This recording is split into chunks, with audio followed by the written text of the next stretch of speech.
boat is underneath on a flat surface of water, and density is holding it up through buoyancy, and it loses its density through buoyancy and it sinks to the bottom of the ocean, why does it go that way and not that way? When bubbles rise, because it comes down to density. And sorry to say this, but no matter which way you put it, you're always going to get a level. Now, that's physics.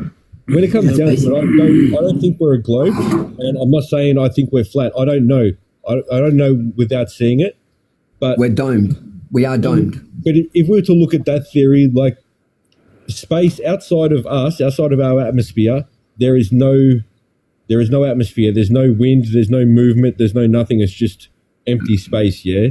And if we've got something in the middle of Earth pulling us all in, then we're going to pull in from the outside. But So Adam makes a very valid point here. Adam in my chat goes, this is why it's called a sea level. It's always hidden in the spelling.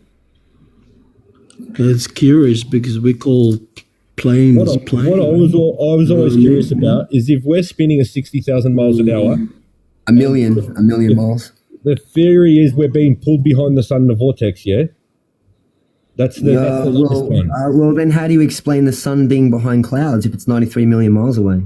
Yeah, I don't get it. But what I never got is if we're leaving our atmosphere and we're spinning at 60,000 miles an hour, it's like if you're driving down the road at 100 miles an hour and you got to fly in your car. It can hover inside your car, but when you open that window, they get sucked out the window. Yeah, of course. So what happens when a spaceship leaves our atmosphere and we're spinning at that speed? And then how do they catch back up to Earth?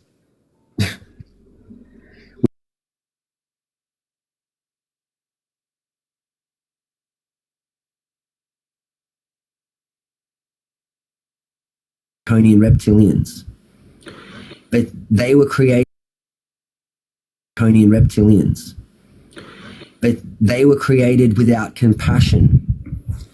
They were primitive, dominant, very, very, very primative. So they didn't have compassion. All they had was a programmed system of thought. We're talking about the animals? We're talking about the draconians. Draconian, what is that? Can you elaborate, please? Draconians are the reptilian race. They're a species of reptiles. They were created by Yahweh. And what he did was he gave them the knowledge. See, those that come from the source are given the knowledge of the cosmos. Yeah. And that knowledge is what we call today on Earth forbidden knowledge. And it's called forbidden knowledge because as you step into that knowledge spectrum, you start to see the construct of mankind is just a fucking trap. And when you start to get through that knowledge basis, you become a threat to the system, the system's creation. Because the problem with mankind is we always go down towards dominance. We want to control. That thought process of control is through fear. Fear creates doubt. Doubt creates violence, and violence creates control.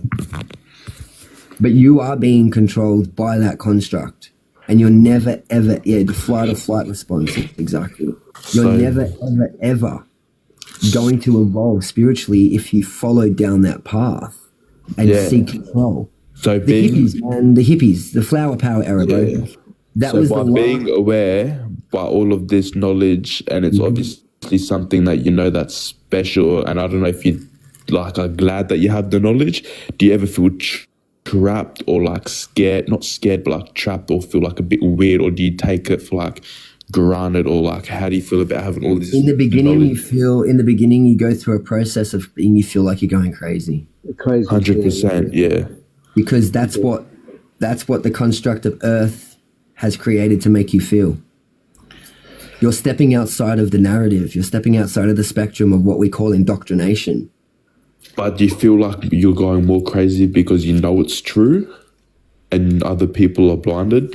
Yeah, well, I went through a process where I started to really doubt what was going on, and I went through this moment where I thought I was constructing this idea in my head. It was being manifested by my own thought processes, and I was losing my mind.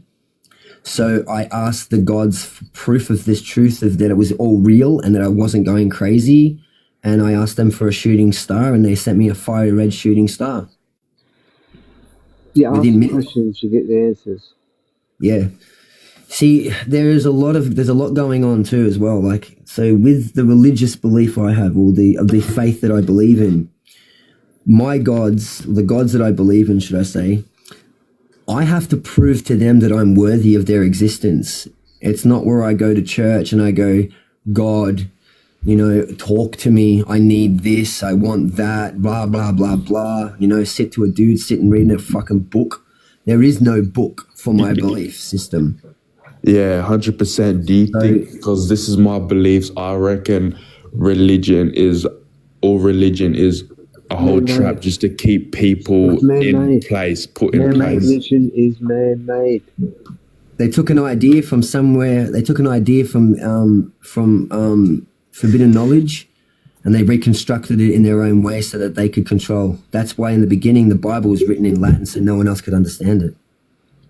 Just to try and make it sound like smart and No, so they could control it. It was when they rewrote the Bible that they created the New Testament and changed things in it so that they had the narrative in their own. They had the narrative in a place of fear now, because as you go through the Bible and you read it, you get to a certain point where it says the end of days, and once you see that, everything you've just read before that is like, what the fuck? What the fuck? It's like, what the fuck? The end of days? And so your mind is being programmed. And then when your mind gets programmed, your spiritual frequency gets lowered. 100%. It's just everyone being brainwashed. Brainwashed. Exactly right, bro. You got it.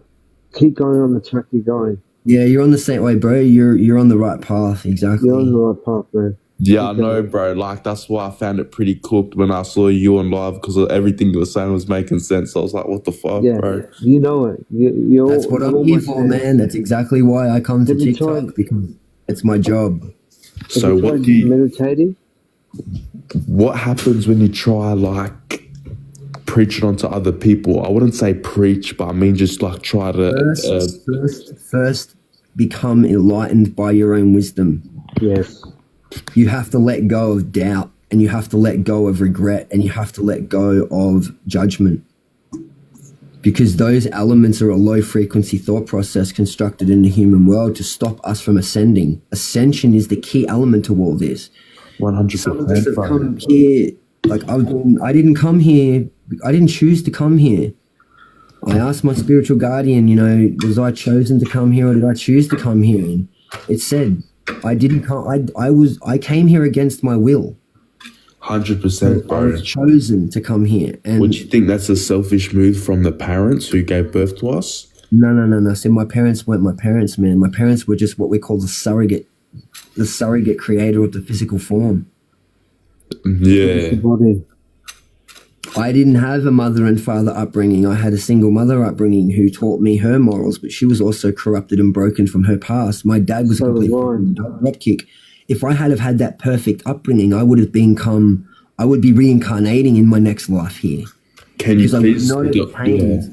I would not have attained the knowledge that I needed to for my purpose in Earth.